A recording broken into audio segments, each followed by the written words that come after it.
Hola hermanos, ¿cómo están? Buenos días a todos.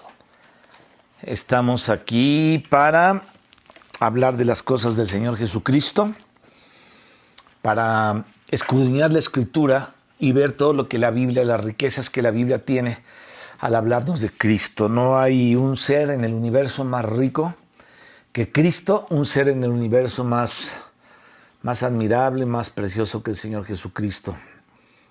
Él es rico en vida, Él es rico en luz, Él es rico. Aleluya. Vamos a hacer una pequeña oración, mis hermanos. Vamos a pedir la ayuda del Señor porque tenemos que comenzar siempre confiando en el Señor, y creo que una pequeña oración de fe nos va a ayudar mucho para poder hablar y para poder escuchar y después orar para poder poner por obra todo lo que estamos oyendo. Así es que vamos a orar. Después les voy a leer un fragmento de un libro de A.W. Tozer que tengo aquí. Quiero leérselos y después vamos a comenzar a hablar de todo esto. Padre, te damos gracias en el nombre de Jesucristo en esta hora por permitirnos, Señor, estar reunidos por medio de la fe, reunidos en espíritu delante de ti, Señor, para recibir de ti y para alabar tu nombre, Señor, como se ha hecho con la alabanza antes de este video. Recibe la gloria, Señor, recibe el honor, porque tuyo es ese honor y tuya es esa gloria, y tuya, Señor, es la alabanza. Te alabamos, Padre, por lo maravilloso que es tu amado Hijo Jesucristo. Te amamos, Señor, por la revelación tan profunda y gloriosa que tu palabra tiene para nosotros. Te amamos, Señor, porque esa gloriosa revelación, Señor, se la das a tu iglesia para que tu iglesia, Padre, pueda llevar a cabo tu obra. Bendecimos tu nombre en esta hora y ponemos este tiempo en tus manos, confiando que tu Santo Espíritu nos va a ayudar a entender todo lo que vamos a hablar en esta hora. En el nombre de Jesucristo, bendice a cada oyente, Señor. Bendice a cada persona que está poniendo atención a este mensaje y que tu nombre sea exaltado hasta lo sumo. En el nombre de Jesucristo, tu amado Hijo, nuestro Salvador. Amén. Bien. Perdón. Quiero leerles una porcioncita de este libro, Jesús, el autor de nuestra fe. Espero que lo alcancen a ver, de A.W. Tozer. Es un clásico de un hombre, un libro clásico de un hombre de fe que vivió, pues murió en el año 60 y tantos, 63, 64, todo el siglo pasado, digamos que principios y un poquito adelante, mediados del siglo. Él vivió y bueno, dejó un legado muy interesante. Y él, cuando está hablando aquí acerca de este artículo aquí de la fe, dice algo interesante. Dice, cuidado con la fe en la fe. Cuidado con la fe en la fe.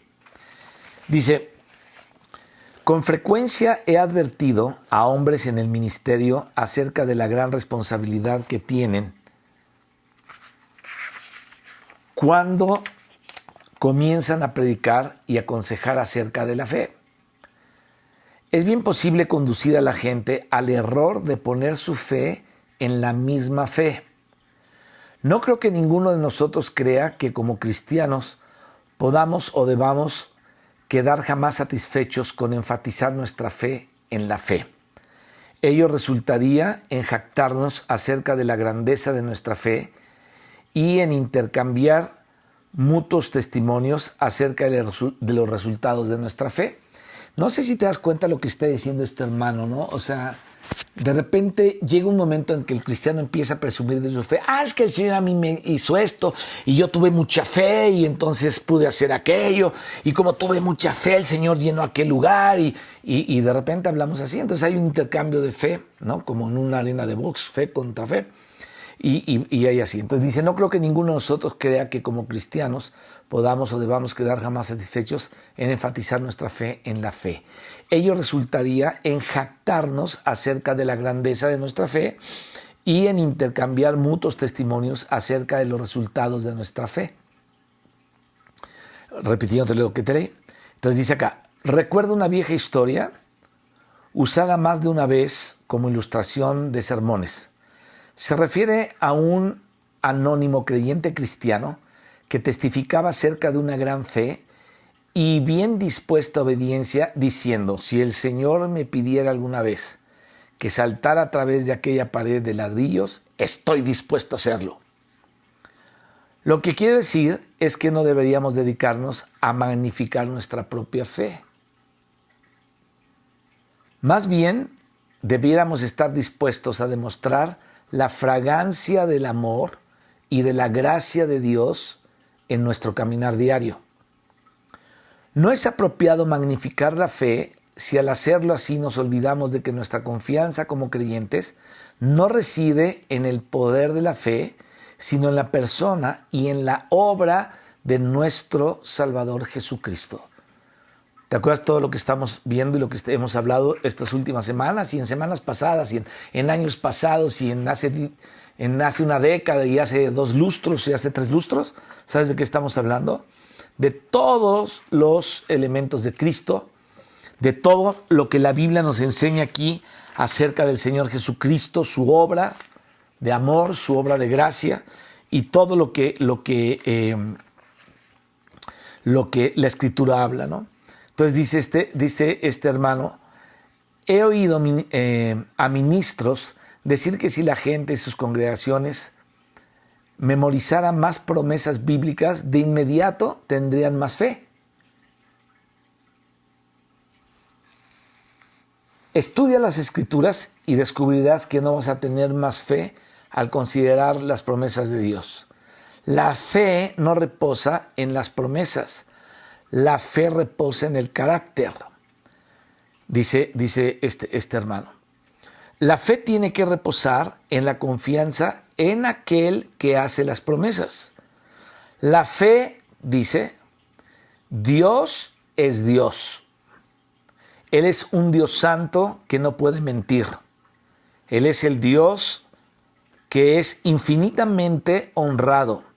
Jamás ha defraudado a nadie. Él es el Dios fiel y verdadero. Sí, debemos estar interesados en la persona y carácter de Dios y no meramente en sus promesas.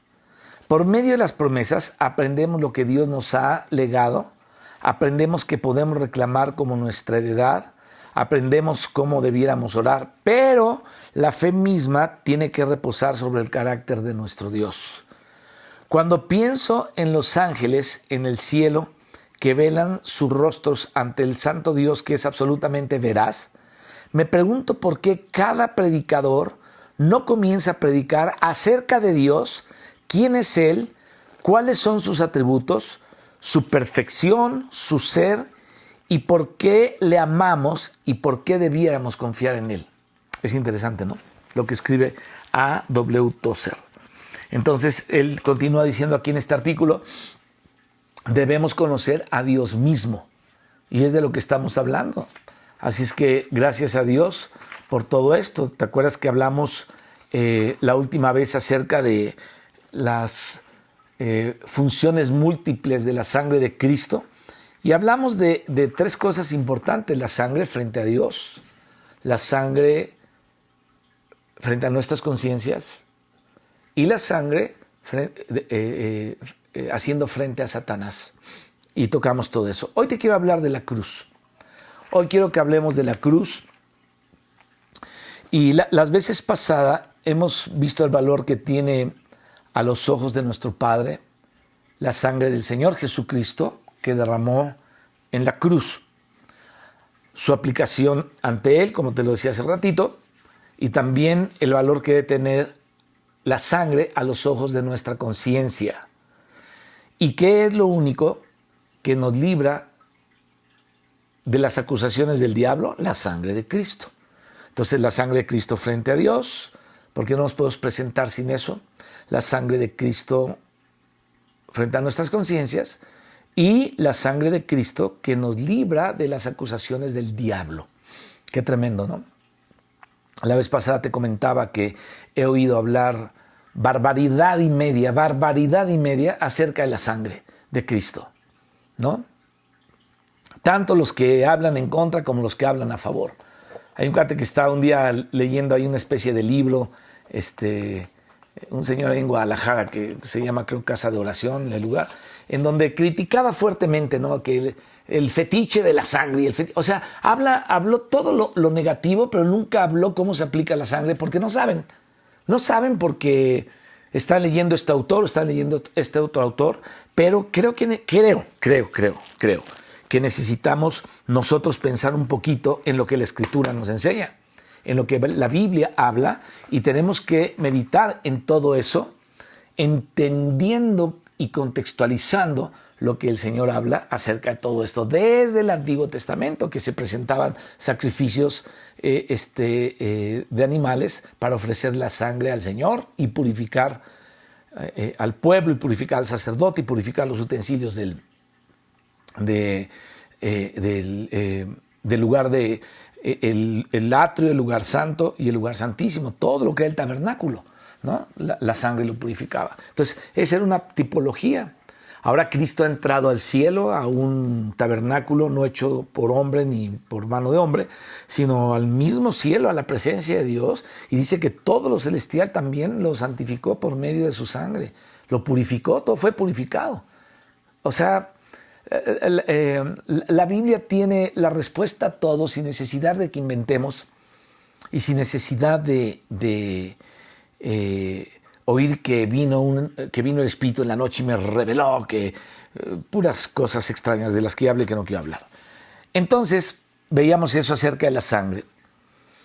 Y al habernos detenido en esa parte que hablamos de la sangre de Cristo, debemos también hacerlo en el Espíritu. ¿Por qué razón?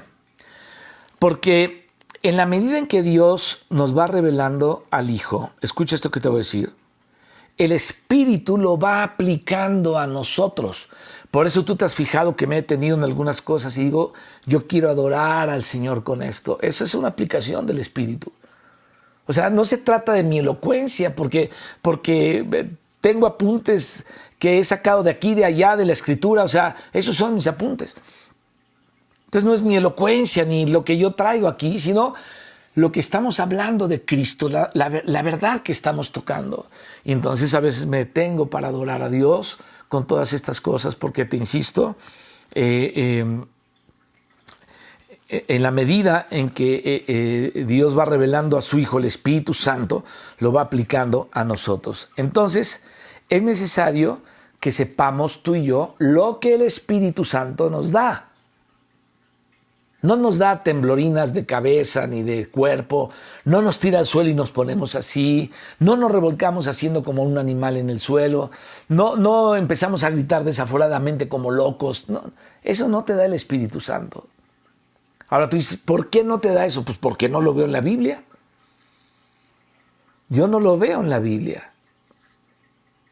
No veo que Pablo, no veo que Juan, no veo que Pedro, no veo que Santiago, no veo que los evangelios, ni Lucas, ni Marcos, ni Juan, ni Mateo nos hablen de eso.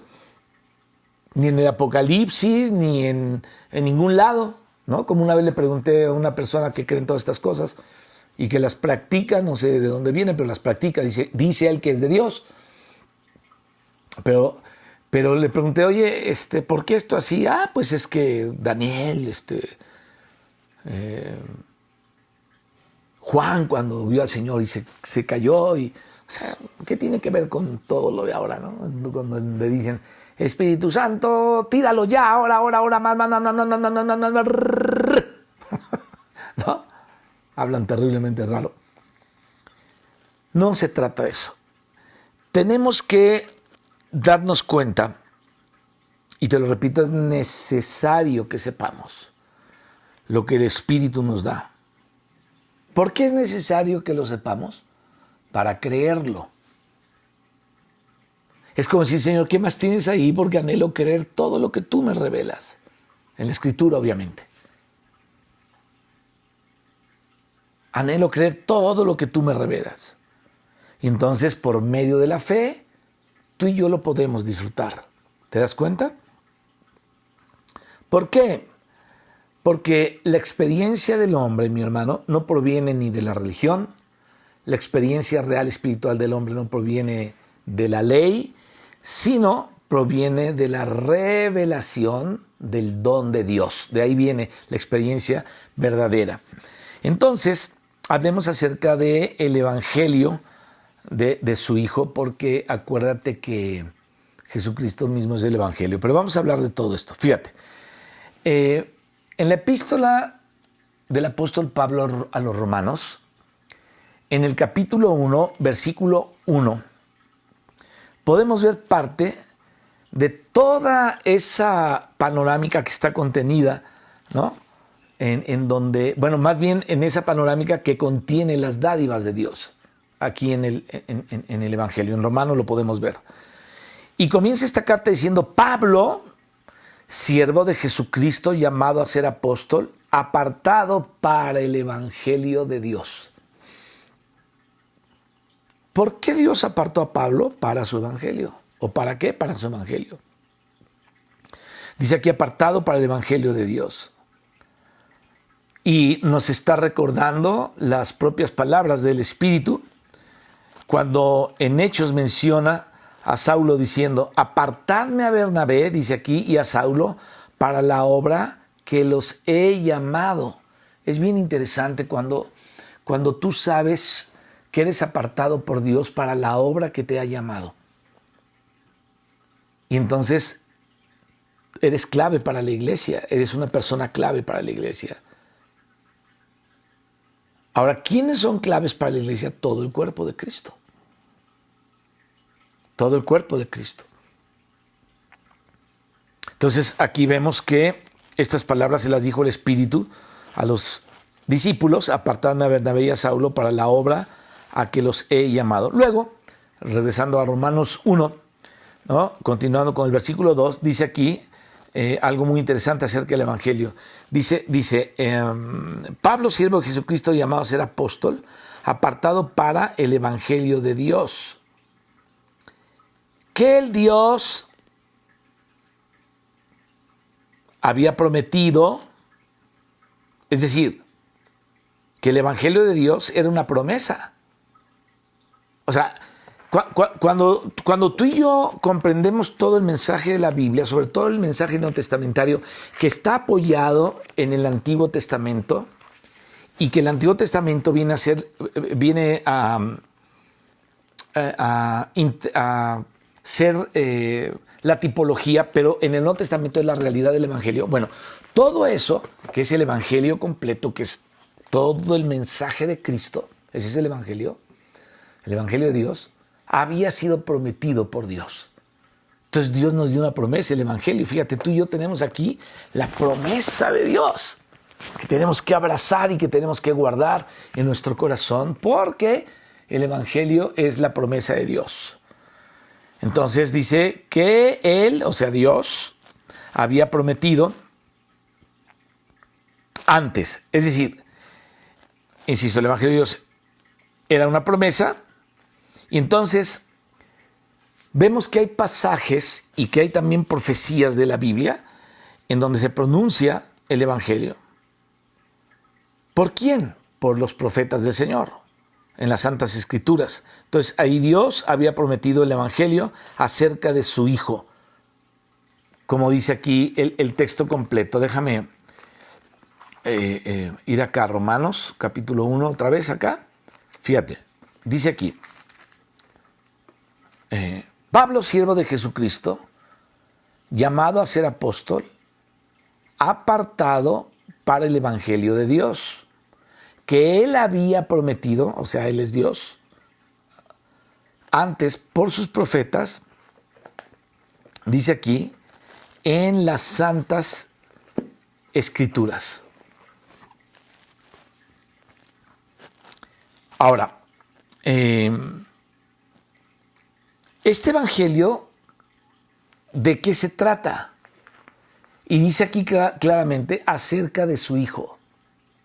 De eso se trata el Evangelio, acerca del Hijo de Dios.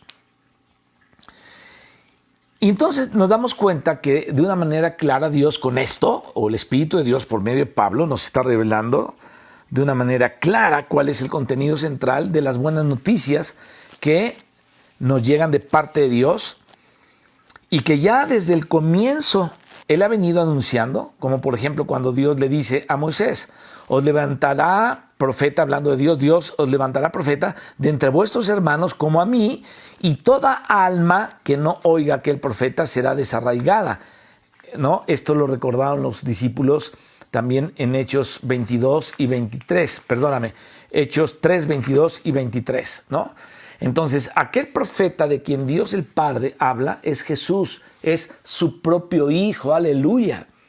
Aleluya. Y me detengo aquí tantito porque quiero adorar a Dios con estas palabras y decirle, Padre, gracias porque la promesa de tu evangelio acerca de tu Hijo, Señor, tú la prometiste desde los tiempos de Moisés, aún desde antes, Señor, en Génesis 3.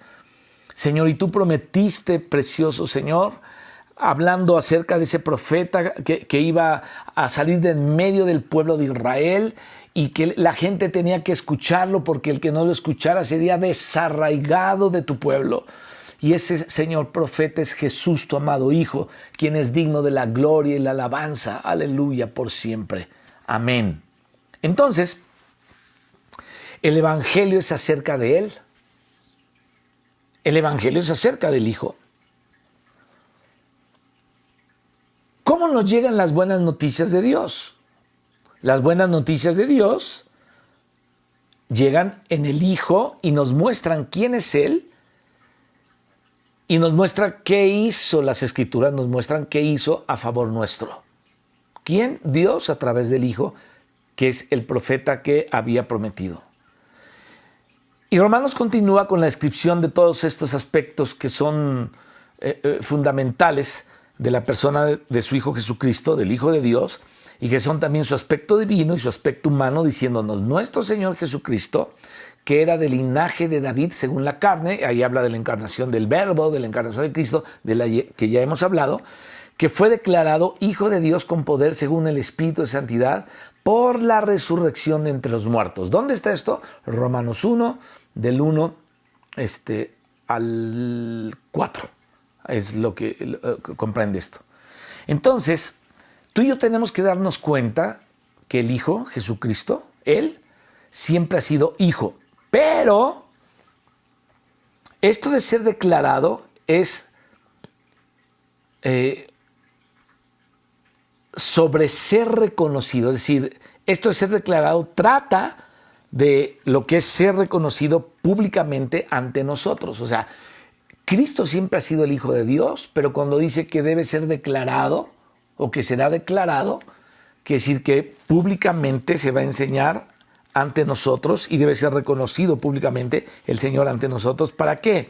Para que lo recibamos como lo que Él desea y como lo que Él es desde la eternidad.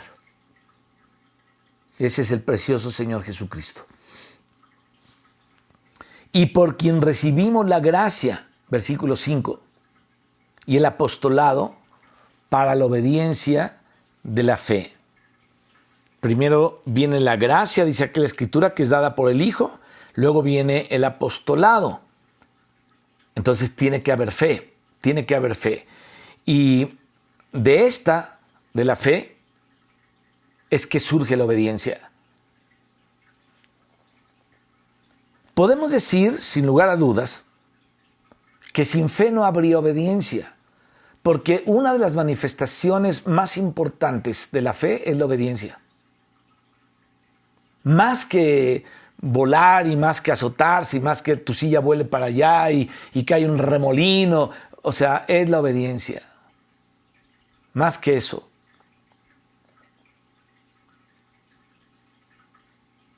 Fíjate, ¿dónde se debe o dónde debe haber obediencia al Señor? En todas las naciones por amor de su nombre. Y dice acá, entre las cuales estáis también vosotros llamados a ser de Jesucristo, dice el versículo 6.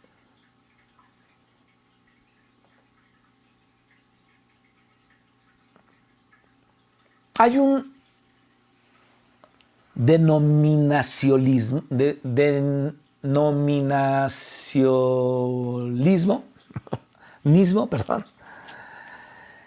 O sea, hablando de las denominaciones.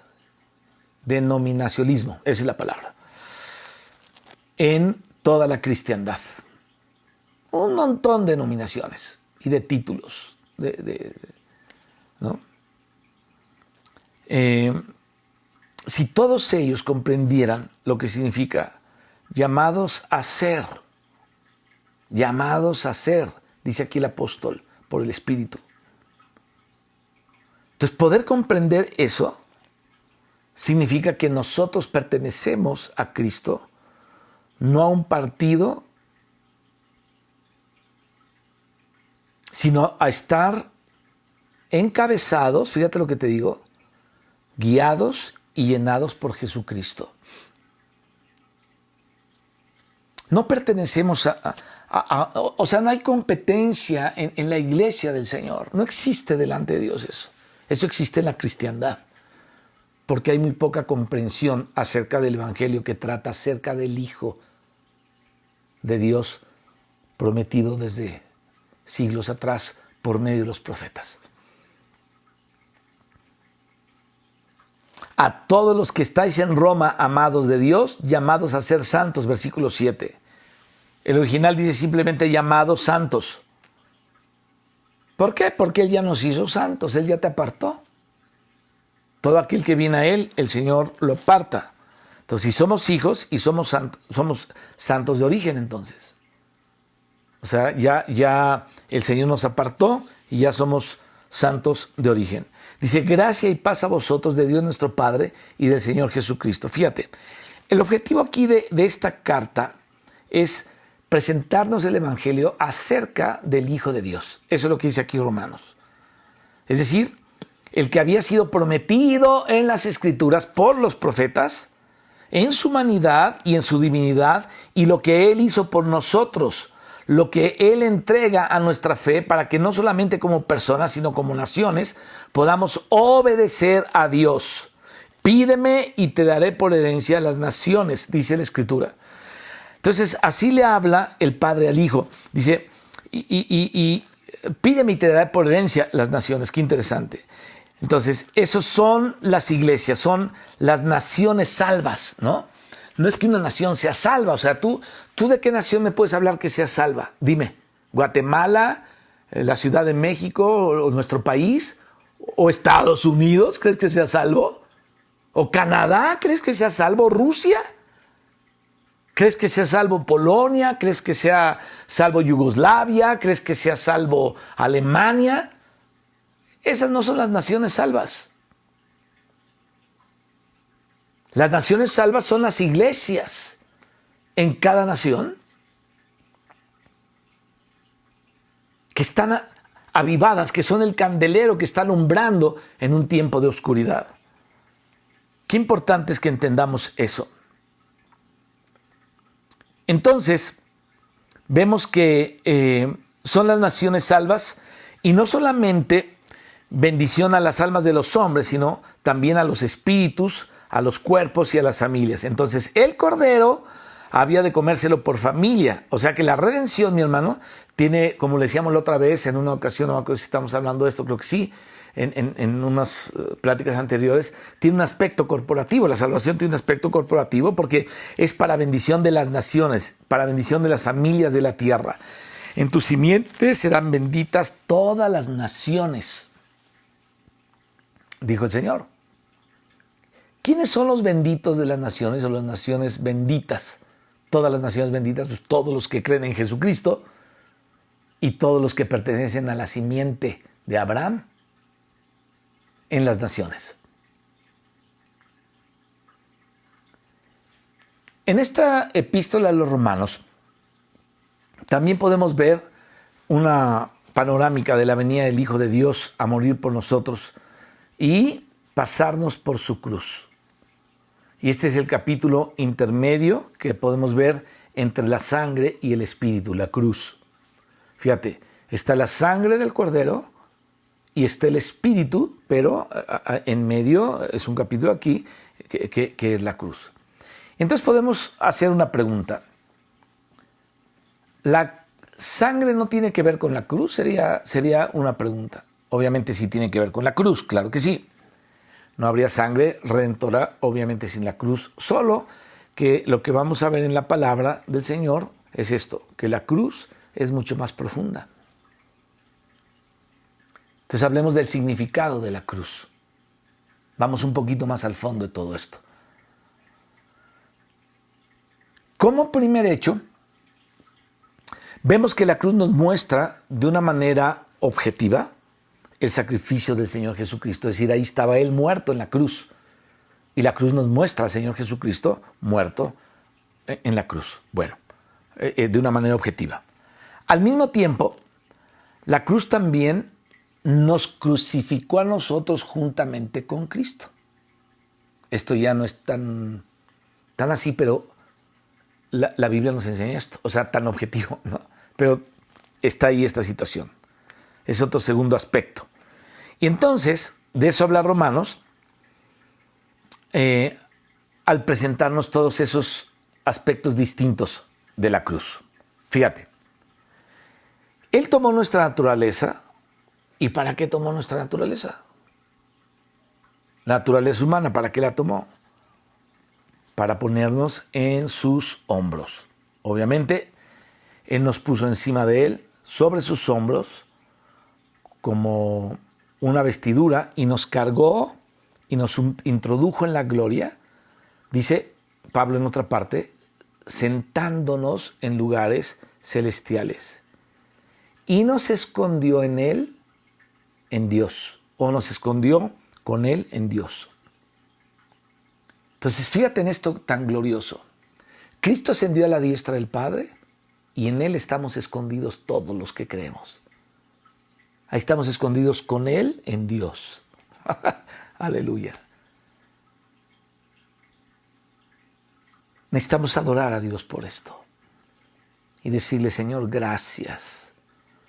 Gracias por este hecho tan maravilloso, que no solamente tú estuviste muerto en la cruz y ya, sino que nos cargaste, Señor, y nos llevaste hasta la presencia del Padre, porque contigo hemos sido crucificados, dice tu palabra, y nos llevaste hasta la presencia del Padre, escondidos en ti, en Dios. Ahí estamos, Señor, en lugares celestiales contigo. Bendito sea tu nombre, Señor. Aleluya. Aleluya.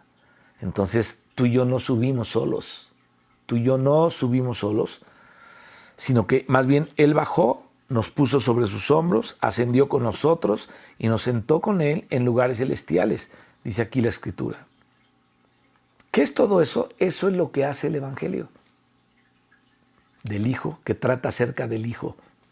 Eso es lo que hace el Evangelio.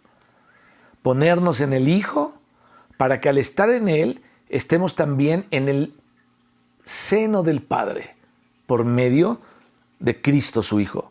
Entonces la iglesia, mis hermanos, es puesta en el Hijo y en el Padre. Dice, si lo que habéis oído desde el principio permanece en vosotros, también vosotros permaneceréis en el Hijo y en el Padre. Primera de Juan 2:24.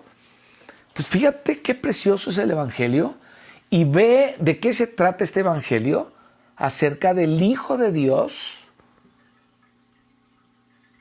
de aquel profeta que fue profetizado que vendría, que sería el mismísimo Hijo de Dios, a llevar a cabo todo el obrar del Evangelio. Entonces, vemos aquí lo que hace el Hijo, como también dice en otro lugar, ahí en Efesios, es introducirnos al Padre. Entonces, fíjate, el Evangelio nos pone en el Hijo y a la vez pone al Hijo en nosotros. Esto es lo que hace el Evangelio. Te pone a ti en el Hijo, pero pone al Hijo en ti. ¡Aleluya! Adorado sea Dios, bendito y alabado sea el Señor, porque mi vida está puesta y tu vida está puesta en Él, pero Él está puesto en ti. Esto hace el Evangelio. Esto es el Evangelio. Y ahora el Hijo nos introduce al corazón del Padre. Fíjate, el Evangelio nos dice que el Hijo es puesto en nosotros, nosotros somos puestos en el Hijo, y luego, puestos una vez en el Hijo, Él nos introduce al Padre. El Señor se nos revela a través de su palabra, y esa palabra, mis hermanos, es vivificada por el Espíritu Santo dentro de nuestro espíritu. Entonces, mantengámonos en la fe, mantengámonos en la simplicidad de ella, de la fe. No basemos basemos nuestra fe en lo que sentimos, no basemos la fe en lo que experimentamos, sino basemos la fe en lo que Él reveló en su palabra, que será enseñada por el Espíritu. Esto es lo que habla también A.W. Tozer acá en su libro.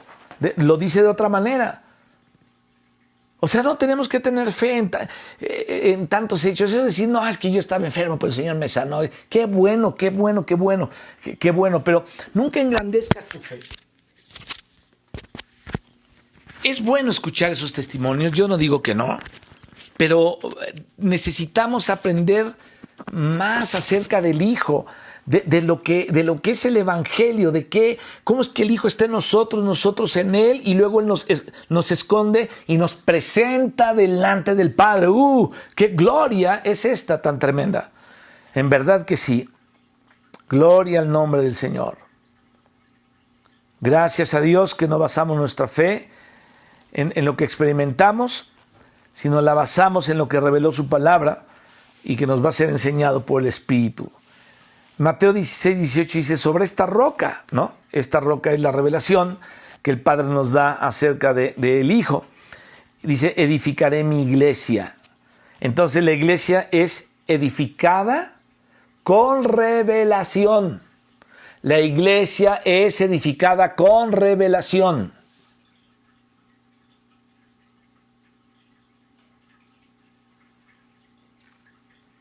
Tenemos que entender esto. Sobre esta roca, esa es la revelación que el Padre nos da del Hijo, edificaré a mi iglesia. Entonces la iglesia, insisto, es edificada con revelación. Fíjate, ¿cuál revelación?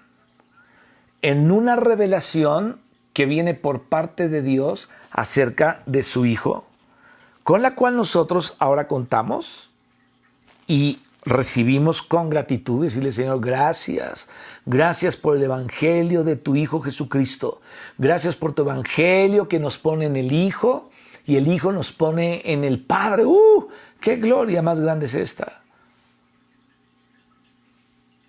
¡Qué gloria más grande es esta!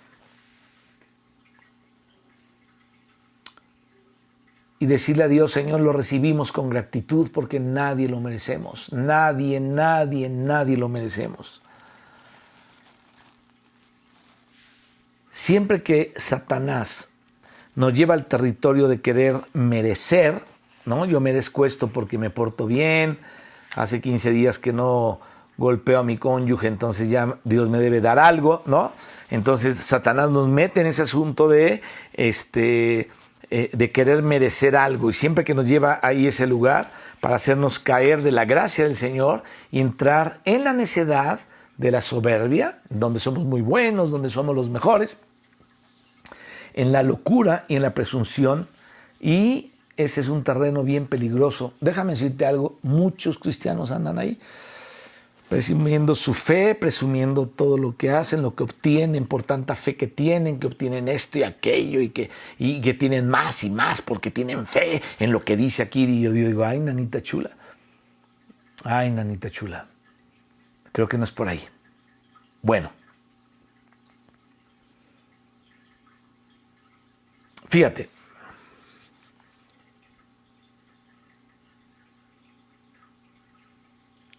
nosotros estamos en un lugar muy especial, o sea, los hijos de Dios, y estamos ahí por la gracia y estamos ahí por la fe. Es decir, por la gracia recibida, por fe delante de Dios. No tenemos de qué presumir. Está muy claro el mensaje en la Biblia. Dice que te jactas y lo que tienes lo recibiste. ¿Dónde está la jactancia? Ese es nuestro terreno firme, hermano. Que no merecíamos nada, pero por la fe y la gracia, o la fe en la gracia de Dios, lo tenemos. Entonces, podemos escuchar miles de voces para movernos de ahí, para quitarnos de ahí, para entrar en la arena movediza de la confusión y de la emocionalidad. ¿Por qué? Porque los seres humanos somos muy emocionales, especialmente mis hermanos, las mujeres son muy emocionales también y les gusta sentir, pero a todos nos gusta sentir, a los hombres y a las mujeres. Aunque las mujeres son más en esto, a los hombres les gusta saber, pero a la mujer le gusta sentir, es un poco más emocional, pero también al hombre le gusta sentir. Y aún así, mis hermanos, las dos cosas son situaciones del alma, pero el alma es un velo que nos mantiene afuera. ¿Te das cuenta? Es por la fe. Obviamente Él produce también un conocimiento del Espíritu y produce un sentir, pero en Cristo. El Señor, desde adentro, va permeando nuestra mente para que llegue a ser la mente de Cristo, va permeando nuestros sentimientos para que seamos de un mismo sentir con Él. Esto habla de los sentimientos, ser de un mismo sentir con Él, y el Señor lo va haciendo desde adentro, y haya también en nosotros el sentir que hubo en Cristo. Entonces, esto es algo que Dios nos da cuando creemos. Es por fe que nos volvemos al Señor y que somos trasladados al Espíritu, a la vida del Espíritu. El que en mí cree, confía. No el que se siente de tal manera, porque aun cuando no sentimos ningún cosquilleo, debemos creerle a Dios. Ahora que hemos estado pasando por ciertos achaques del cuerpo tan fuertes, tan difíciles, es una lucha fuerte, muy fuerte, muy, muy fuerte, en donde, a pesar de los achaques, se nos presenta la oportunidad de creerle a Dios y estar firmes en Él. No quiere decir que nos vamos a quejar si nos duele la cabeza, o si nos duele la pierna, o si te torciste el brazo. Ni modo que ya sabes, por fin no tengo dolor. No. O sea, tener dolor no es pecado. Y hasta gritas y dices, Dios mío, no me abandones, ayúdame, ¿no? Confío en ti, en medio del dolor.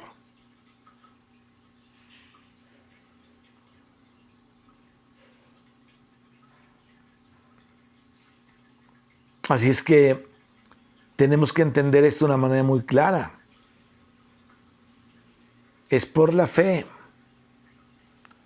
Ahora, Él también produce un conocimiento del Espíritu y produce un sentir. Obviamente en Cristo. Nuestro sentir es en Cristo. Hay en vosotros este mismo sentir que hubo también en Cristo, Jesús. Cada vez tenemos sentidos muy raros, ¿no? Fíjense, yo he oído gente que testifica que Dios le suplió las quesadillas que él quería y que dijo, es que a mí me gustan las quesadillas de pancita, y ese día me llegaron con quesadillas de pancita. O sea, qué testimonio. ¿Por qué testificamos esas tonterías? Como si fuéramos los chiqueaditos de Dios, ¿no? Todo el que se cree chiqueadito de Dios porque es el nene de Dios y el Señor le ama, testifican esas cosas. Pero la realidad no es esa, hermano. La realidad espiritual es otra muy diferente. El sentir que tú y yo debemos tener es el sentir de Cristo.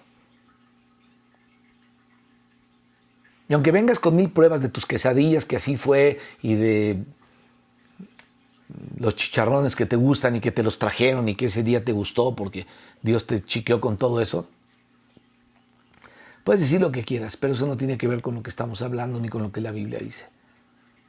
Gracias a Dios por los chicharrones y el pollo que me gusta y que ese día me lo hicieron o me lo trajeron.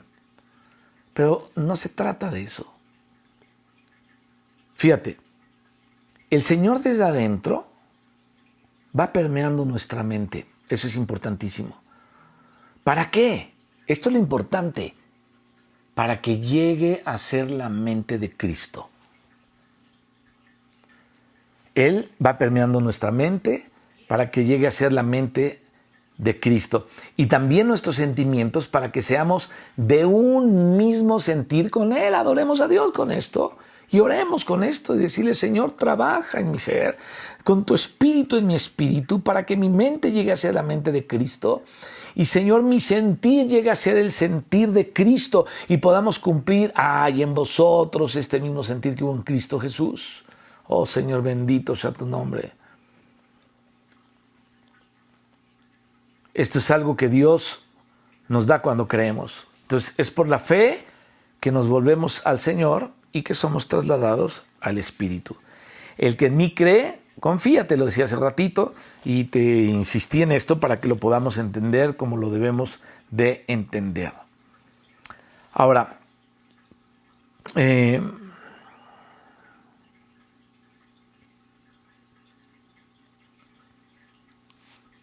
tomando este texto, el que en mí cree, confía.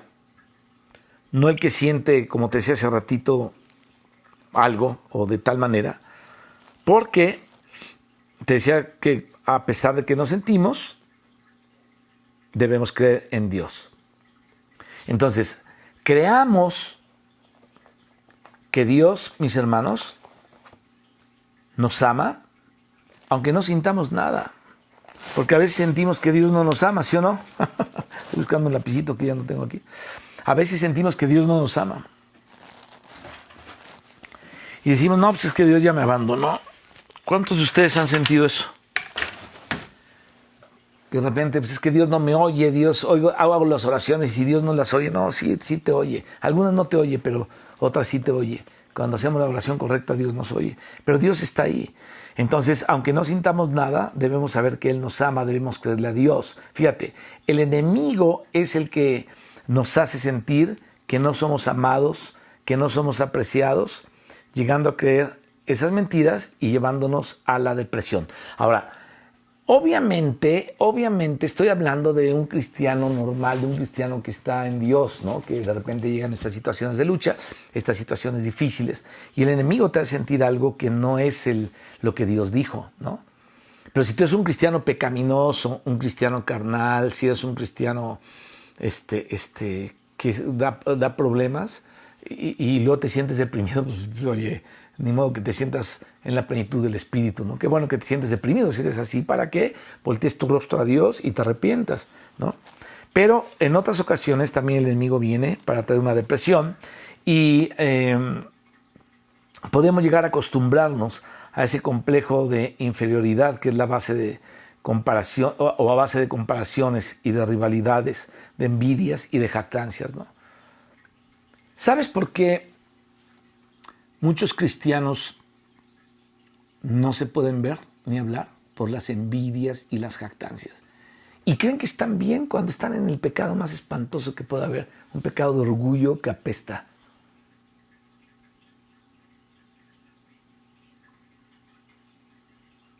Y el diablo quiere ponernos ahí.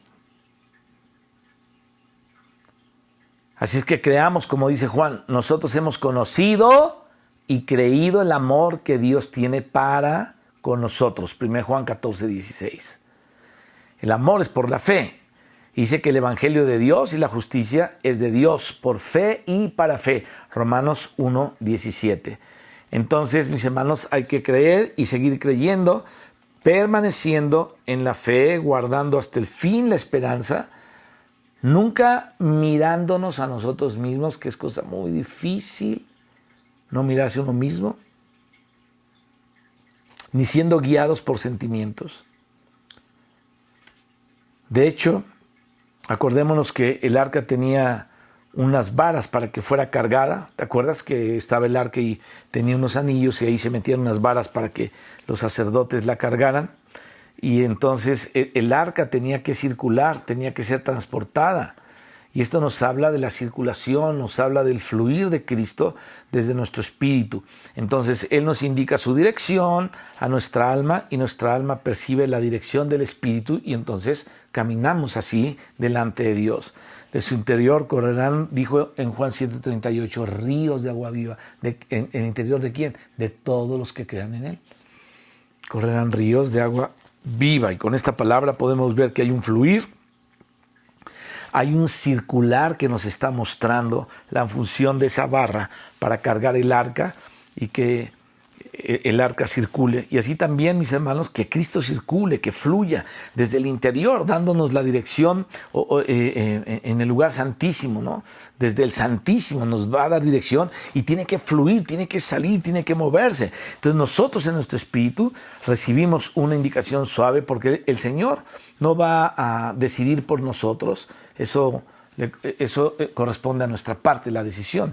Y es ahí en donde algunas veces nos equivocamos queriendo que Él haga todo, pero Él primero nos sugiere su voluntad y no nos obliga. Él espera que nosotros también le entendamos y le pidamos que nos ayude. ¿Para qué? Para hacer lo que Él nos indica. Él está esperando que le pidamos. Él sabe que tú y yo no podemos solos. Entonces necesitamos la oración. ¿Te das cuenta? A ver. Yo soy pastor, el pastor de una iglesia pequeña. Yo te pregunto a ti, iglesia, que estás escuchando este mensaje. ¿Crees que yo puedo solo? Eso es imposible. Si tú no intercedes por mí, yo no voy a tener fuerzas de nada. Si yo no intercedo por ti, no vamos a tener fuerzas. Porque no podemos solos. Necesitamos orar la ayuda de Dios y pedirle a Dios que nos ayude, Entonces contamos con esa ayuda y en unión con Él colaboramos y hacemos con Él sus obras. Hacemos con Él sus obras. Nosotros con Él y Él en nosotros. Lejos de Cristo, sin una relación de comunión con Él, es imposible ser edificados. Pero en comunión con Cristo, entonces tenemos revelación, que es la edificación de Dios, donde Cristo está siendo revelado y luego está siendo confesado. Creí, por lo cual hablé, dice 2 Corintios 4:13. Miren, una cosa que me da mucha tristeza entre los cristianos, mis hermanos.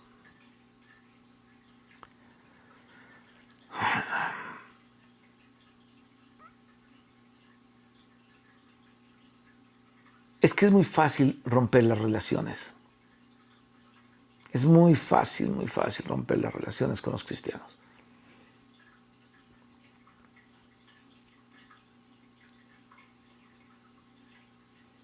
Y en donde está la tristeza que te digo, lo difícil que es que todos dejemos de defender nuestro punto de vista y tener una verdadera humildad, la humildad de Cristo, no la que fingimos. No, es que sí te amo y te amo. Decimos, no te amo mucho, te amo, pero te estoy dando fuerte. Entonces, yo creo que entre los cristianos están los mejores actores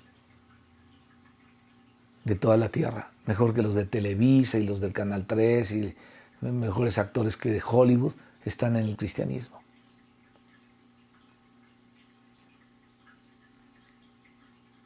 Somos capaces de chillar fingiendo algo. No, hermano, es que yo verdaderamente te amo. ¿Qué me vas a amar? ¿O qué te voy a amar? ¿Para qué miento? Necesitamos ser restaurados profundamente desde adentro. Profundamente.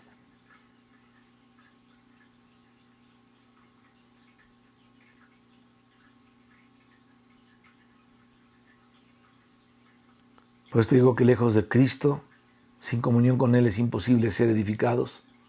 Pero estando en comunión con Cristo, entonces tenemos revelación. ¿Y qué es la revelación o qué hace la revelación? Bueno, la revelación es la edificación de Dios. Entonces, donde está Cristo siendo revelado y luego confesado, dice 2 Corintios 4:13, creí, por lo cual hablé. En todo esto que te estoy hablando, que es el Evangelio de Dios, basado en Romanos, en el primer capítulo de Romanos, y con todos los otros textos que hemos hablado de Primera de Juan y del Evangelio de Juan y de Corintios, yo creo firmemente. O sea, no te estoy hablando algo en lo que no creo, te estoy hablando algo en lo que creo firmemente. Lo que Él es, lo que Él hizo y lo que somos gracias a Él. Por la fe somos edificados como casa espiritual y el Espíritu va a circular dentro de nuestro interior, hacia afuera, como un río, dice aquí la Escritura en el Evangelio, como un río de agua viva. Entonces, si creemos en Él, si contamos con Él y andamos en su nombre, entonces este río va a fluir y seremos edificados. Así es que la circulación del Espíritu, que es por revelación, edifica la casa. Aleluya. Hemos nombrado el libro de Hebreos porque el libro de Hebreos es un libro muy importante en el Nuevo Testamento, de los más importantes.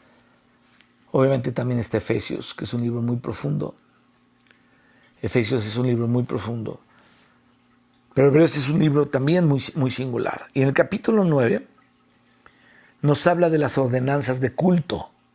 Capítulo 9 del libro de los Hebreos habla de las ordenanzas de culto y de un santuario terrenal que era el tabernáculo.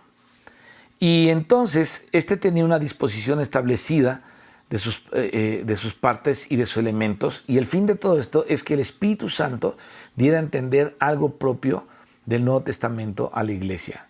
Entonces esto es algo acerca de Cristo, esto es algo de la obra de Cristo, porque no era solamente un interés, mi hermano, del tabernáculo, algo arquitectónico o solamente una inscripción como lo era el tabernáculo o el templo en el pasado, sino que está hablando de espiritualidad neotestamentaria. Cuando tú ves el templo que hizo Salomón, tiene un montón de profecías ahí, tiene un montón, está profetizando muchas cosas. Tu caminar con Cristo, tu repetición de un chorro de cosas con las escaleras de caracol, lo que está aquí puesto, lo que está de este otro lado puesto, lo que está acá, lo que está allá. O sea, todo tiene una aplicación muy importante cuando Salomón describe, la Biblia escribe el templo que llevó a cabo Salomón, que Dios por la mano de Dios le describió a David todo el plano, todo lo que tenía que hacer, y entonces lo llevó a cabo Salomón. Entonces, yo te decía que todo esto tiene que ver para entender algo del Nuevo Testamento a la iglesia, para dar a entender algo a la iglesia. Esto es algo acerca de Cristo, de la obra de Cristo, porque no era solamente, mis hermanos, insisto, un interés por el edificio o una descripción como el tabernáculo en el pasado, sino que aquí está hablando de una espiritualidad en el neotestamentaria que era símbolo para el tiempo presente. Mira, vamos a Hebreos 9, versículo 9, por favor. Vamos a ir rápidamente. Hebreos 9, versículo 9. Aquí está. Dice aquí, lo cual es símbolo para el tiempo presente, según el cual se presentan ofrendas y sacrificios que no pueden hacer perfecto en cuanto a la conciencia al que practica ese culto. Pero todo aquello era un símbolo para el tiempo presente, etcétera, etcétera. De eso habla, es decir, toda la cuestión del tabernáculo era un mensaje importante para la iglesia acerca de Cristo y su obra. Entonces, todas aquellas descripciones del tabernáculo, del mobiliario, de su orden, de sus ritos, eran símbolos para nuestro tiempo, dice Hebreos, símbolos para nuestro tiempo. Muchas veces nos pudo haber resultado tedioso leer ciertos capítulos de la Biblia que hablan de todo esto. Por ejemplo, en Éxodo, que habla sobre el tabernáculo, porque el velo estaba puesto sobre nuestro entendimiento, obviamente, y entonces leíamos del velo para afuera, pero no veíamos del velo para adentro. Y en la medida que nuestra conversión a Cristo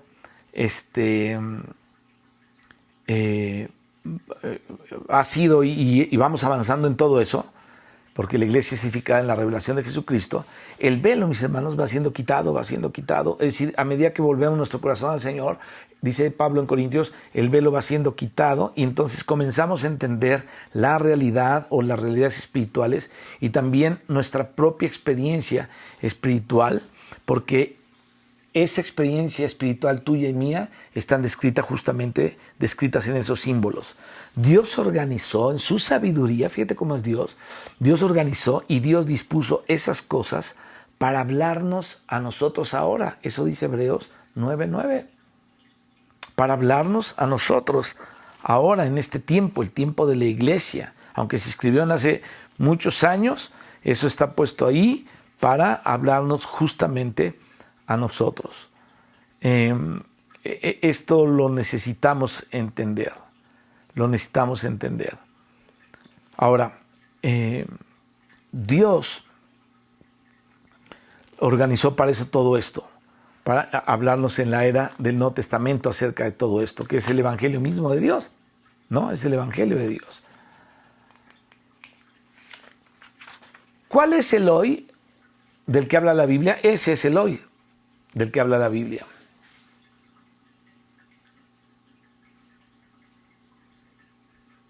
Quiero hablarte de una, no sé si llamarle paralelismo o correlación, no sé cómo sería el mejor término, entre el Evangelio en Romanos y el tabernáculo, porque Romanos nos presenta, algunos le han puesto, es el quinto Evangelio. Y Pablo dice mi Evangelio, que es el Evangelio de Dios, que no es distinto a los otros, sino es el Evangelio de Dios. Así es que si volvemos al primer capítulo de Romanos, comenzamos a darnos cuenta de algo muy importante, que se nos habla del Evangelio de Dios. Pero de pronto el Señor empieza a abrirnos los ojos y vemos cómo va el Señor coincidiendo este desarrollo del Evangelio que va presentando el Espíritu Santo por medio del apóstol Pablo, aquí en Romanos, ¿no? Con todas aquellas disposiciones que había en el tabernáculo, ¿no? Te vas dando cuenta que tienen algo en común, hay una correlación, hay algo en todo esto. Y entonces, ¿qué es lo que había en el atrio? En el atrio había dos cosas. Estaba el altar de bronce, donde se ofrecían distintas clases de sacrificios. Por ejemplo, estaba el sacrificio por las transgresiones, el sacrificio por el pecado, la ofrenda de paz, ¿no? Etcétera, etcétera. Todas esas son descritas en Éxodo y específicamente en Levítico. Y vamos a ver qué se nos dice ahí en Éxodo sobre este tema, en el capítulo 38, versos 7 y 8. Dice, y metió las varas a los lados del altar para llevarlo con ellas. Entonces lo hizo hueco de tablas. ¿Qué está escribiendo? Bueno, lo que está describiendo es el altar del atrio. Y esto nos está hablando de Cristo. ¿De qué? Sobre tomar su cruz. Hueco lo hizo. Esto tiene mucho significado porque el que llena todo es nuestro Señor. Entonces, si nosotros hacemos solamente lo exterior, es algo hueco, es apariencia, pero el Señor es el que llena ese hueco. Le da realidad a todo. Y dice de tablas, que representa como somos nosotros, ¿no?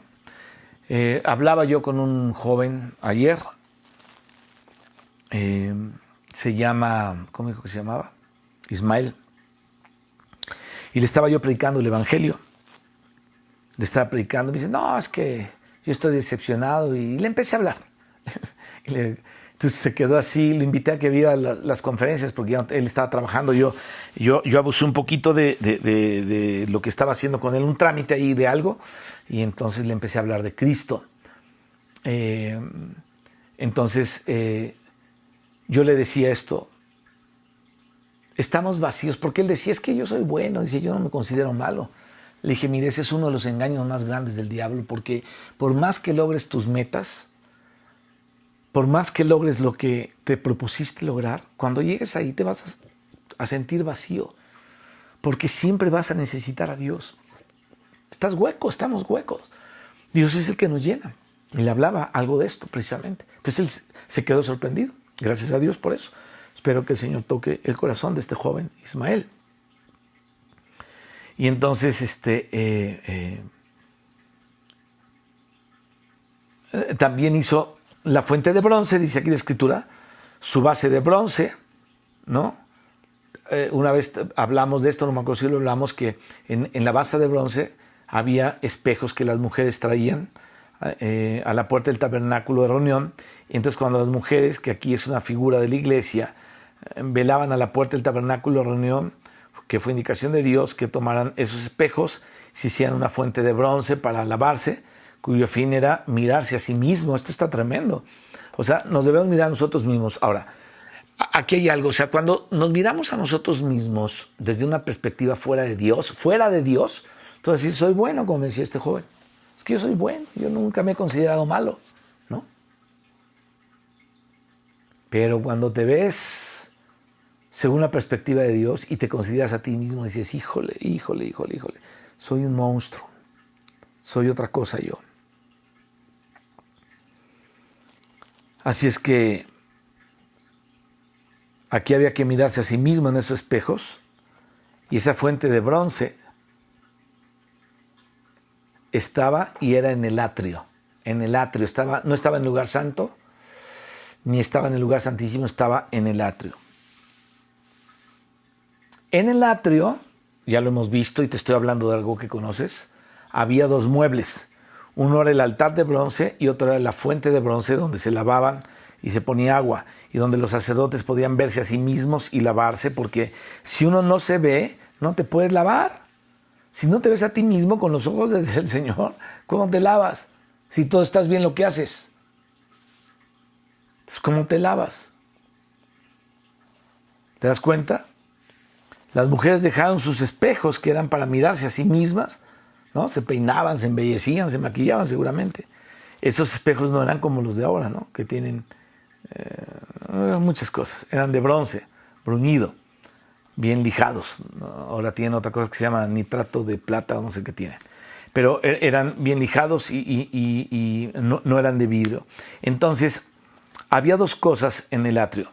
Pero tenemos que notar que las cosas no venían primero al altar, sino primero a la fuente de bronce, como dice aquí. Como dijo el Señor Jesucristo, y cuando Él venga, convencerá al mundo. ¿Te das cuenta? La gente no estaba ni siquiera en el atrio, estaba en el mundo, estaba fuera del atrio, estaba en el mundo, pero el Espíritu Santo convence al mundo. Es el trabajo que haría el Espíritu Santo, el trabajo de introducirnos al atrio y después al lugar santo y luego al lugar santísimo. ¿Y de qué convencerá el Espíritu? De pecado, de justicia y de juicio. Ese trabajo del Espíritu Santo de convencernos, de mostrarnos quiénes somos y qué merecemos en nosotros mismos si no somos cubiertos por la sangre del Cordero. Ese es el trabajo del Espíritu. Por eso es que la fuente, mi hermano, se hacía de espejos de bronce. El bronce nos habla de juicio. Pero espejos de bronce es sobre el juicio de sí mismos. Porque eran espejos de bronce así bien pulidito. Ahí se veían, ¿no? Entonces nos habla del juicio de sí mismo.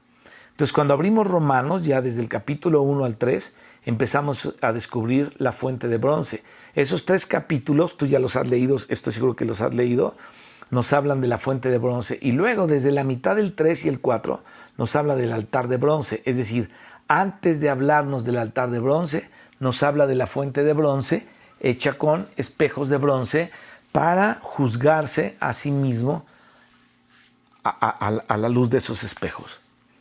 Veamos el capítulo 1, versículo 18 al 20. Dice, porque la ira de Dios se revela desde el cielo contra toda impiedad e injusticia de los hombres que detienen con injusticia la verdad. Porque lo que de Dios se conoce les es manifiesto, pues Dios se los manifestó. Porque las cosas invisibles de Él, su eterno poder y deidad, se hacen claramente visibles desde la creación del mundo. Fíjate, en el lugar santo, la luz provenía, ¿sabes de dónde? Del candelero. Ahí había un candelero que se encendía y de ahí venía la luz. En cambio, la luz que se da en el atrio es la luz, obviamente, de la naturaleza, la luz del sol o de la luna y las estrellas en la noche, en el caso que fuera. Entonces, es la obra de Dios descrita en los corazones. Siendo entendidas, sigamos con Romanos, por medio de las cosas hechas, de modo que no tienen excusas. Romanos 1:20. Entonces, ahí está el funcionamiento de la fuente de bronce y los espejos, mostrándonos que somos inexcusables. O sea, ¿puedes ver todo? Se te ha dado a conocer, eres inexcusable, no tienes excusa. Has conocido de Dios, se te ha dado a conocer todo, somos inexcusables. Pues habiendo conocido a Dios, no le glorificaron como a Dios ni le dieron gracias, sino que se envanecieron en sus razonamientos, en su necio corazón, y su necio corazón fue entenebrecido, profesando ser sabios, se hicieron necios, dice, y cambiaron la gloria de Dios. Entonces, todo este capítulo 1 es un espejo. ¿Lo puedes ver? ¿Qué hace este espejo? Nos está mostrando a los hombres la culpabilidad. Somos culpables.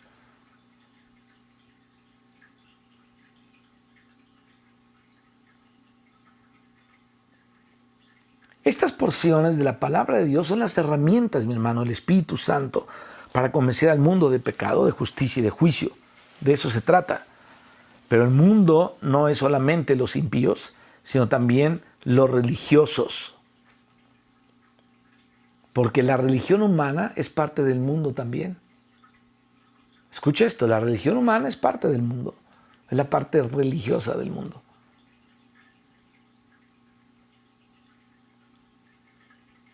La Biblia habla algo acerca de los rudimentos del mundo.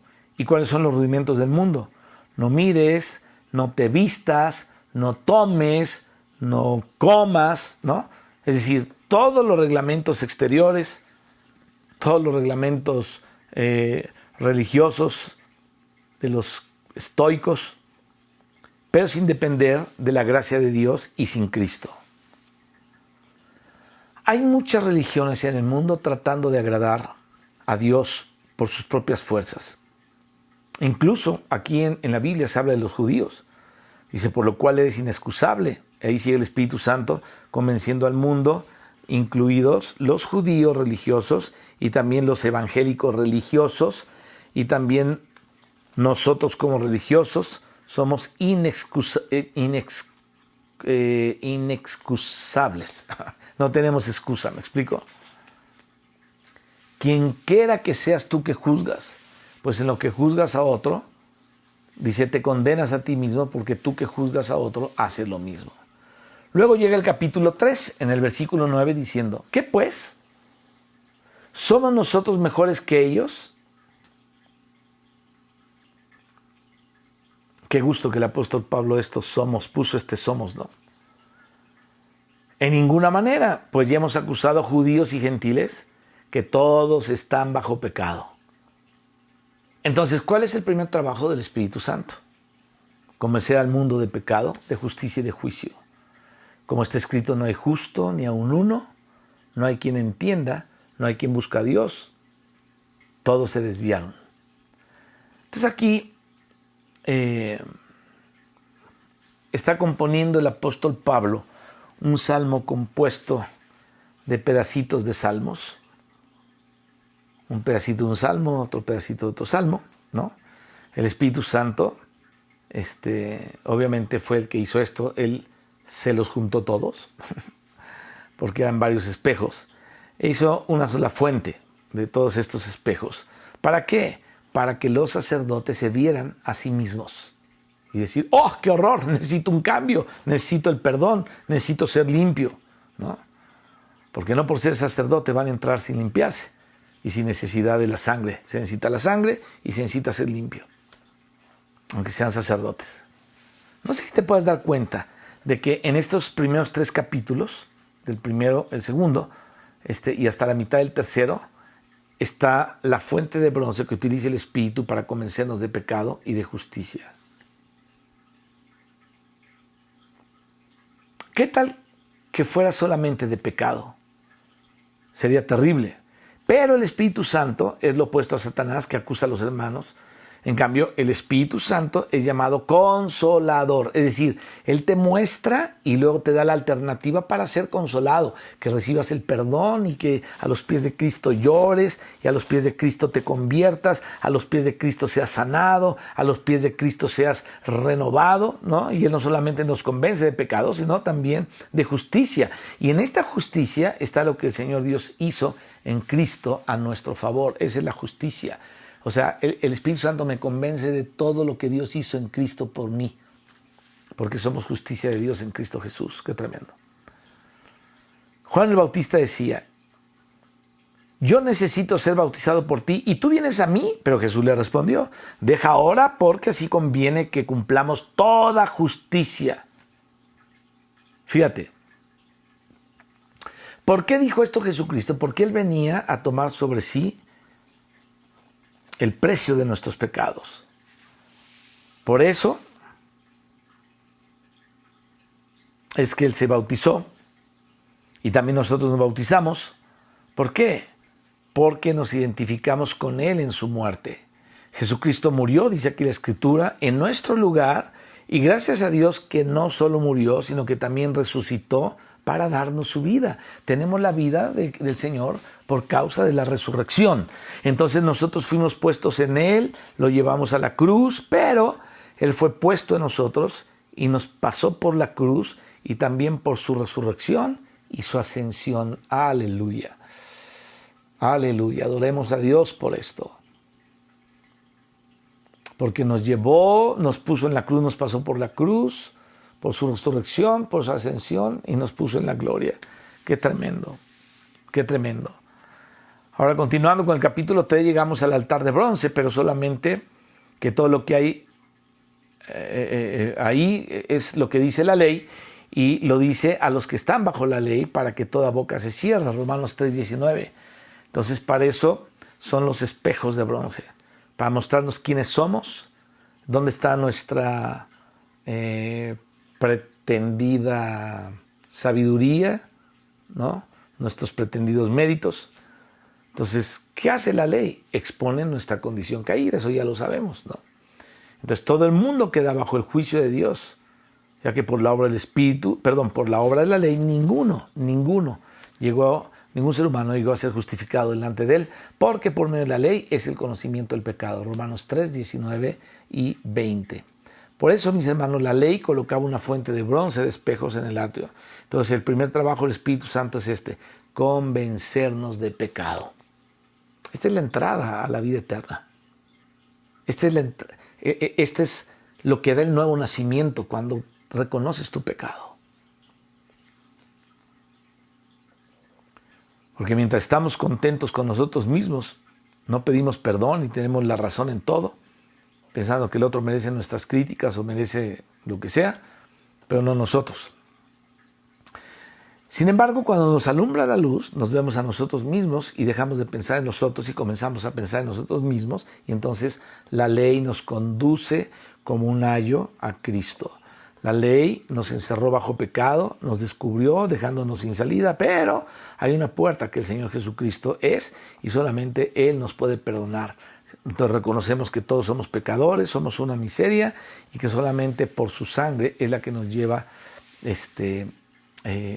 a su presencia y nos reconcilia con el Padre mismo. Pero ahora, Romanos 3:21, Dios le puso aquí un pero, ¿no?, a esa condición terrible, y ahora es en Cristo, aparte de la ley. Estamos Romanos 3:21, dice, no solamente existe esa ley que nos muestra quiénes somos, sino también hay un altar que nos muestra quién es el Señor. Fíjate, nosotros somos esos que nos vemos en el espejo y decimos, pero hay otra parte, un altar que nos muestra quién es el Señor, y entonces nos muestra qué hizo el Señor por nosotros, cómo nos involucró en su muerte para conducirnos por ella a la resurrección, a la ascensión y dándonos su espíritu.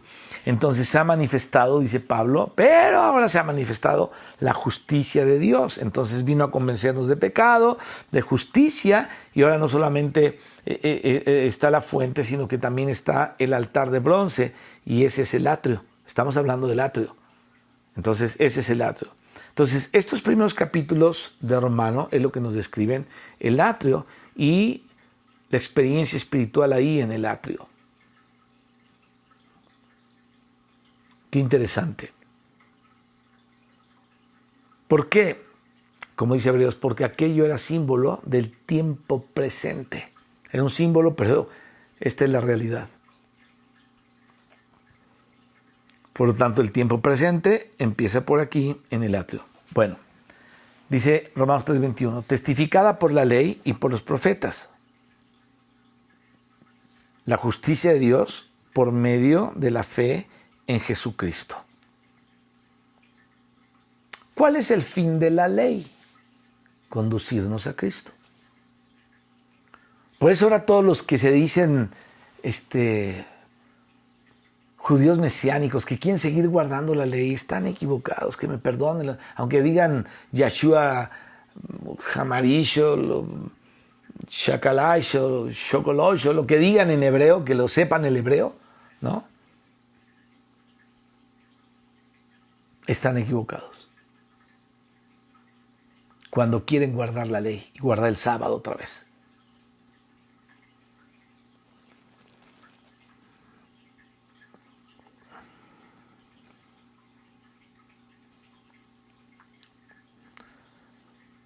Así es que se ha manifestado la justicia de Dios, vino a convencernos de pecado, y no solamente está la fuente ahora, sino el altar de bronce que está en el atrio. Lo dice testificada por la ley y por los profetas la justicia de Dios por medio de la fe en Jesucristo. Estamos en el versículo 21 del capítulo 3 de Romanos. Te lo repito, el fin de la ley es conducirnos a Cristo. Incluso, mi hermano, de la ley escrita en nuestros corazones. Necesitamos al Señor y nos conduce a Cristo. Aún sin conocer la ley de Moisés, esa ley de los corazones nos conduce a Cristo. Incluso, mis hermanos, los paganos tratan de hacer por su conciencia lo que es correcto, pero se dan cuenta de que ser bueno es sumamente difícil y ser malo es sumamente fácil. Entonces la ley nos prepara para que tú y yo veamos que necesitamos la gracia de Dios en Cristo. Entonces la ley nos prepara para descubrir esta gracia de Dios en Cristo, y la gracia fue manifestada, escuche esto, en la encarnación, aleluya, del Señor Jesucristo, en la crucifixión, en la resurrección, en la ascensión, en la intercesión y en el derramamiento del Espíritu de Cristo, siendo todo esto la gracia. Esa es la gracia de Dios. El Espíritu va haciendo, mis hermanos, primero un trabajo, luego otro, y aquí ya nos llamó la atención al altar y a los sacrificios del altar, comenzando por el primero que comienza en Levítico, ¿no? En este libro, cuando vamos a la descripción de los sacrificios, ¿te acuerdas cuando estudiamos Levítico que hablamos de los sacrificios? El primero que aparece es el holocausto enteramente quemado, que simboliza la obra de Cristo para vindicar la santidad, la justicia y la gloria de su Padre.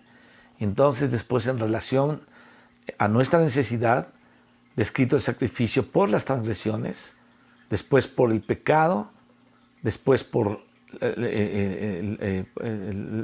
la paz o la de paz, sacrificio de paz, ¿no?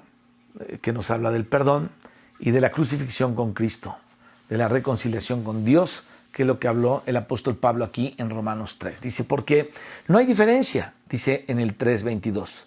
Antes nosotros pensábamos que sí había diferencia, pensábamos que sí había algo que era diferente. Dice, yo soy judío, tú eres gentil, yo soy de la tribu de Benjamín, que era de Raquel, la enamorada de Jacob, la que Jacob quería, etc. Entonces, en estos tiempos también nosotros hacemos diferencia y nosotros comparamos los unos con los otros, mis hermanos. Pero aquí la palabra nos muestra nuestra condición diciéndonos por cuanto todos pecaron, ¿no? Eso es muy claro. Entonces, esto que aparece aquí implícito, lo podemos ver de una manera explícita. Y están destituidos de la gloria de Dios. Todo el mundo está destituido de la gloria de Dios. Este es el juicio. Pero dice, siendo, refiriéndose a todos, judíos y gentiles, de la nacionalidad que quieras, ¿no? Refiriéndose a todos. Siendo justificados gratuitamente por su gracia, mediante la redención que es en Cristo Jesús. Y entonces aquí coloca la justificación sobre la base de la redención. Dice, justificados gratuitamente por. ¿Cuál es la base? Fíjate, si no hay redención, no hay justificación. Entonces, la justificación descansa en la redención y la redención descansa en la propiciación.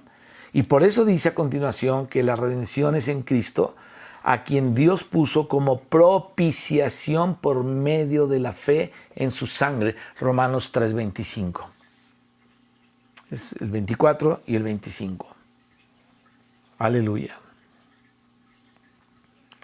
Somos propiciados por medio de la fe. Él es nuestra propiciación. La fe nos hace propiciados en esa propiciación. ¿Te das cuenta? Por la fe, ¿en qué? En su sangre. Preciosa sangre de Cristo. Entonces, sobre la propiciación descansa la redención, sobre la redención descansa la justificación, y la justificación es que Dios ya no nos declara culpables, porque la culpa fue quitada. ¿Mediante qué? Por la redención, porque el Señor pagó por nosotros, obviamente. Entonces, en la redención fuimos nosotros revividos, fuimos rescatados por la propiciación. La redención nos revive y la propiciación nos rescata. Antes éramos enemigos y lo seguimos siendo en la carne, y Dios tenía que estar en contra, aunque nos amaba, pero Él tenía que condenarnos. Ahora Dios demostró que Él está a nuestro favor, pero es muy importante, lo que habla aquí el versículo, estamos en el 25, del 24 al 26, o 24-25, es muy importante porque tiene que ser por medio de la propiciación. Entonces, la sangre derramada, creída de aquel que es la propiciación, es la base de nuestra redención. Gloria al nombre del Señor. Y entonces la redención es la base de la justificación, y vemos que todo está relacionado, pero no es lo mismo, ¿no? Lo uno es la base de lo otro para manifestar su justicia a causa de haber pasado por alto, dice el versículo 23. Y aquí está la Pascua, ¿te das cuenta? Veré la sangre y pasaré, de eso hablamos la vez pasada. Entonces, a causa de haber pasado por alto en su paciencia los pecados, de haber pasado por alto, esto fue lo que le dijo Dios al pueblo de Israel, pasaré, ¿no? Donde vea la sangre, con la mira de manifestar en este tiempo, Romanos 3, 25, 26. Entonces, este tiempo es el presente de manifestar su justicia a fin de que Él sea justo y el que justifica al que es de la fe de Jesús. ¿Dónde pues está la jactancia? Queda excluida. Ahí está la jactancia cuando pensamos que somos mejor que otro. No hay diferencia. Todos vamos a la misma caldera si no recibimos al Señor Jesucristo. Entonces, dice aquí que la justicia queda excluida. ¿Por cuál ley? ¿Por la de las obras? No, sino por la ley de la fe. Y continúa hablando de la justificación en el capítulo 4 diciendo, bienaventurados aquellos cuyas iniquidades son perdonadas y cuyos pecados son cubiertos. Bienaventurado el varón quien el Señor no inculpa de pecado. Romanos 4, 7 y 8. Y aquí comienza a hablar del sacrificio por las transgresiones, que es un aspecto de la cruz de Cristo. La sangre, mis hermanos, que es para perdonarnos delante de Dios, obviamente, y que nuestras conciencias por esa sangre estén limpias para poder servirle y no aceptar las acusaciones de Satanás. ¿Qué estamos hablando? Pues de toda la justicia y de la cruz que fue intermedia entre la sangre y el Espíritu, la vida y el Espíritu. Está esto que habla Pablo aquí en Romanos.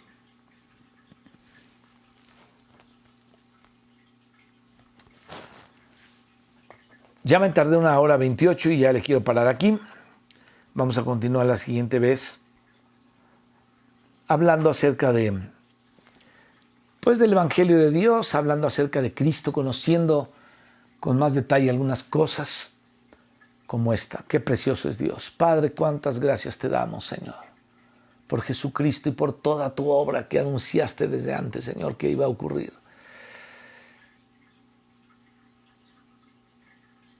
Y gracias por la ley de Moisés y por la ley de nuestros corazones que nos condujeron a Cristo, porque ese era tu propósito. La ley escrita en nuestros corazones y la ley dada a Moisés. Gracias, Espíritu Santo, por mostrarnos quiénes somos, para convencernos de pecado, de justicia y de juicio. Hemos sido justificados por Cristo, hemos reconocido nuestros pecados. Y ahora Cristo es nuestra justicia preciosa, que es por medio de la fe. Es nuestra redención y la propiciación por nuestros pecados, por su sangre. Bendito seas, Padre. Bendito seas. A ti sea la gloria y la alabanza, Señor. Porque este es nuestro lugar contigo. Tu evangelio nos mete en Cristo.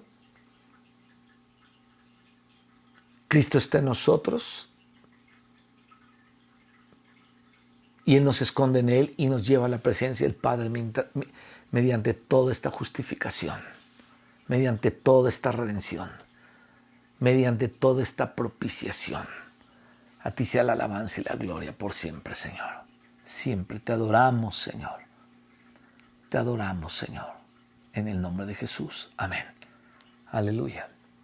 Aleluya. Bien, hermanos, pues espero que disfrutemos esta preciosa obra del Evangelio de Dios, del que habla Pablo en Romanos 1, que entendamos ese espejo de Romanos 3, de Romanos 1 hasta Romanos 3, y que podamos comprender el hecho de que Cristo nos justificó por medio de su sacrificio.